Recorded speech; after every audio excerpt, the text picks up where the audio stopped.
13h30, la matinale de Radio Classique avec Guillaume Durand.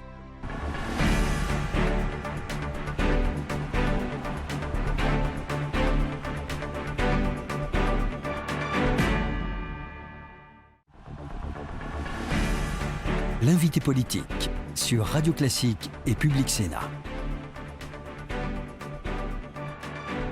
Jean-Michel Bellay, donc nous sommes en direct avec vous et avec grand plaisir. Est-ce que vous avez le sentiment, comme l'a dit Jean-François Copé hier, que François Hollande, qui va bientôt s'exprimer, est une sorte de spectateur impuissant d'une politique économique qui va directement dans le mur ? Nullement. François Hollande est un homme déterminé. Il l'a montré encore hier et il le montre depuis qu'il est à l'Élysée. C'est un homme courageux et c'est un chef d'État de grand talent. Quant à notre politique économique, je n'ai pas du tout l'impression qu'elle aille dans le mur. Elle est maîtrisée, mais il est vrai que nous sommes dans un contexte très difficile, que la France n'est pas la seule nation en difficulté. Et je crois même qu'en Europe, pour n'en rester que là, il en est qui sont beaucoup plus mal en point, et que nous avons quand même, parce que nous ne sommes là que depuis 10 mois, hérité d'une situation vraiment dramatique, pire que ce que nous pensions. Oui, mais alors comment vous expliquez justement que les sondages soient aussi défavorables, que les élections partielles soient perdues? Elles sont même pas perdues, elles sont presque humiliantes pour la candidate socialiste dans l'Oise, parce que vous avez quand même une grande expérience de terrain, donc vous savez, vous entendez ce qu'on vous raconte. D'abord, c'est une élection partielle. Dans l'Oise où l'UMP avait été réélu, donc il y avait peu de chance cette fois-ci. D'accord, mais... c'est que les partiels sont toujours défavorables à la majorité sortante. Mais au-delà, j'entends bien ce que vous me dites, et j'entends d'ailleurs ce qui se dit dans les médias, qui est un réquisitoire implacable, permanent, contre la majorité, contre le gouvernement. Je trouve cela très injuste. Nous sommes là encore pour 4 ans, nous avons un cap, il a été tracé, il est tenu, nous avons dit que nous voulions désendetter la France, nous nous y sommes mis, d'ailleurs, il n'est qu'à voir, hein, on dit 3,7% de déficit par rapport au PIB. Alors on nous dit, ah oui, vous aviez dit 3, c'est vrai. Mais il y a des moments où il faut savoir quand même remettre des choses en question. Mais il y a 2 ans, c'était 7,6 du temps de Sarkozy. Nous avons une dette tout à fait considérable. Il y a nécessité de remettre la France sur les rails. C'était un des engagements de François Hollande et nous y il y a deux aspects ce matin qui peuvent quand même c'est pas facile, c'est vous pas interpeller, parce que vrai. Par exemple, on est en train de revenir via le Conseil d'État, puis avant avec le Conseil constitutionnel sur les 75%. Oui, Copé a énormément insisté sur cette fiscalité à la française, en gros dingo, je caricature. Et puis il y a quand même un deuxième aspect qui est l'aspect du chômage, de traitement social du chômage qui visiblement ne fonctionne pas. Vous allez quand même pas me dire que ces deux aspects-là fonctionnent. Les 75%, je suis ravi que cette proposition passe à la trappe. Je l'ai toujours combattu, j'ai toujours dit mon désaccord. Bon, c'était une annonce de campagne. Quant au chômage, il est tout à fait considérable, c'est vrai. Je ne vais pas vous dire que nous sommes en création d'emplois, encore aujourd'hui, Veolia, mais tout cela est lié à la crise économique. Oui, ça vous me dites tout va bien, mais en même temps, 75%, je ne dis pas tout va bien. Vous me dites tout va bien, mais 75%, c'est pas terrible, et le chômage, ça fonctionne pas. Tout va bien. Je dis que nous sommes dans une situation à nul autre pareille, que la plupart des pays du monde sont dans une situation encore plus dramatique et que M. Copé serait bien inspiré de se taire quand on voit le bilan de l'UMP qui a gouverné la France pendant 10 ans, parce que quand même, c'est pas en 10 mois qu'on allait tout faire. Alors que M. Copé commence à s'apprendre à Nicolas Sarkozy et à lui-même à ses amis UMP. Gilles Leclerc, nous sommes en direct avec Jean-Michel Bellay. Jean-Michel Bellay, pour revenir sur la pression fiscale, le Conseil d'État, en effet, recommande ce matin de taxer les très hauts revenus à 66,6%. Est-ce que vous trouvez que c'est une bonne mesure ou, au fond, il faut complètement abandonner cette mesure? C'est déjà préférable aux 75%. Mais essayons de le voir de manière globale. Bien sûr que quand il faut faire des efforts, ceux qui possèdent le plus, les riches, n'ayons pas peur de le dire, doivent faire un effort beaucoup plus considérable que les autres. D'abord parce que c'est eux qui ont de l'argent, et deuxièmement parce qu'ils doivent donner l'exemple. Ça me semble tout à fait naturel. Mais il faut trouver le bon équilibre. Moi, je ne suis pas de ceux qui disent, allez, allons-y, taxons. Les taxes, il faut quand même savoir manier ça avec précaution et rester raisonnable. Bon, vous seriez pour une pause de la pression fiscale jusqu'à la fin du quinquennat? J'allais vous dire que de manière provisoire, nous demandions des efforts considérables. Quand on est taxé à 70% de ce que l'on gagne, c'est-à-dire que 7 mois de l'année, on travaille pour l'État.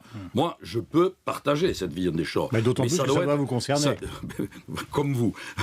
Mais c'est vrai. Bon, mais ça ne peut pas être un mode de fonctionnement. Donc je dis, allons-y tant que c'est indispensable. Et nous sommes dans une période où tout le monde doit faire un effort tout à fait important, mais ensuite il faut revenir à des choses plus normales et des équilibres plus normaux concernant l'impôt. François Hollande doit s'exprimer la semaine prochaine. François Mitterrand ce matin. Jean-Michel Bellay a été plusieurs fois Vous attendez quoi de sa part? De la pédagogie ou une annonce forte ou quelque chose de spectaculaire? Qu'il remette des choses en place. Le cap est tracé. Nous avons fait en 10 mois beaucoup de réformes, et non des moindres, pacte de compétitivité, le contrat de génération, les accords quant à la flexibilité de l'emploi dans les entreprises entre patronat et syndicats, c'est quand même là une rupture avec les affrontements qu'il y avait. Vous attendez quoi de sa part, puisqu'il doit s'exprimer? Donc il faut qu'il explique aux Français ce que nous faisons, que nous le faisons bien, et qu'ils le comprennent. Et si en l'expliquant aux Français, il pouvait aussi convaincre les médias d'un peu moins nous canonner à longueur de matinée et de soirée, ce serait très bien, parce que c'est immérité. Je ne dis pas que ce qui est fait est parfait. Naturellement, les difficultés sont trop considérables. Je ne dis pas que la situation est merveilleuse, cher Guillaume Durand, mais je dis que le traitement qu'on nous inflige est très immérité, et du coup, l'opinion publique est à l'unisson, et l'opinion publique, naturellement, elle est inquiète pour son pouvoir d'achat, elle est inquiète pour les points d'emploi, je le comprends très bien. Alors avec Gilles, on va revenir sur le cumul des mandats. Vous êtes président du Conseil général, vous êtes sénateur, vous êtes président du PRG. Moi, je voudrais vous poser 2 questions concernant 2 personnes que vous connaissez bien. D'abord, le sieur Tapie, qui rachète tous les journaux dans le Midi, que vous avez bien connu au PRG. Est-ce que son objectif à terme n'est pas de racheter tous les canards boiteux de la presse de province, vous qui êtes un des ténors de cette presse de province, pour les revendre après? Ses arrière-pensées, c'est quoi? Écoutez, demandez-lui. Moi, Tapie... vous attendez, vous connaissez. Tapie ne me confie pas ses perspectives. J'ai parlé de tout cela avec lui quand il est rentré à la presse en lui disant combien c'est un secteur difficile et en même temps passionnant. Mais combien c'est un secteur en crise de manière dramatique, là aussi à l'évolution sur Internet. Ensuite, Tapie, c'est un homme d'affaires, un repreneur. Il est aujourd'hui dans la presse. Hier, il était dans notre secteur. Peut-être demain qu'il sera dans d'autres. Il me semble passionné par la PQR aujourd'hui. Tant mieux, parce qu'il n'y a plus beaucoup de repreneurs quand même, quand les journaux se cassent la figure. Et il en est de très nombreux. Et encore demain, il y en aura. Mais quand il était avec vous et qu'il est passé à Nicolas Sarkozy, est-ce que vous avez l'impression que justement c'était l'arbitrage qu'il souhaitait obtenir derrière ce changement politique sensible que vous avez observé? L'arbitrage quant à la presse? Non, l'arbitrage quant à sa situation personnelle. Alors là encore, moi je ne suis pas dans les secrets des conversations entre Nicolas Sarkozy et Bernard Tapie. Bernard Tapie m'a toujours dit qu'il était un homme de gauche. Il a soutenu Sarkozy, soi-disant parce qu'il n'aimait pas Ségolène Royal. À ce moment-là, d'ailleurs, nous sommes éloignés l'un de l'autre puisqu'il s'est fait virer du parti radical de gauche. Bon, ça ne nous empêche pas d'avoir des relations normales. C'est un personnage qui a du tempérament, charismatique, mais je ne suis pas son confident personnel. D'accord. Cahuzac et cumul des mandats avec évidemment Gilles Leclerc. Oui, sur le cumul, ou plutôt le non-cumul, le texte va venir bientôt au Sénat. Qu'est-ce que fera Jean-Michel Bellay au moment de l'examen de ce texte au Sénat? Vous voterez contre? Je suis contre ce texte parce que quand on dit non-cumul, en réalité, les citoyens passent cumul des indemnités. Et je suis pour que ceux qui ont plusieurs mandats ne prennent qu'une indemnité. Mais je dis qu'on ne prend pas les choses dans l'ordre. La France, que l'on compare aux grands pays européens, n'est pas un pays fédéral. Nous sommes encore très jacobins. Le pouvoir est toujours à Paris. Si nous voulons aller plus loin, commençons par faire une loi ambitieuse de décentralisation, beaucoup plus ambitieuse que celle qui est actuellement en discussion. Créons le statut de l'élu. Après, on verra s'il a lieu de cumuler les mandats. Mais il n'est pas nécessaire de vouloir singer à tout prix les autres pays. Le système actuel fonctionne bien. Et c'est la condition de l'efficacité d'un élu.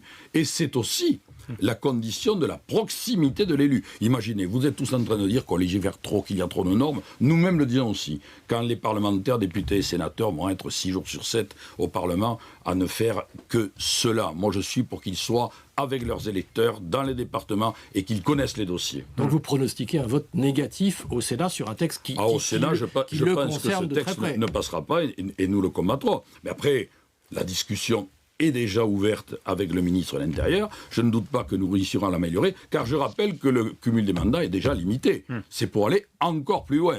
Un Sénat, soi-disant le Haut Conseil des communes de France, sans maire aucun et sans président de région, de département, c'est un peu bizarre quand même.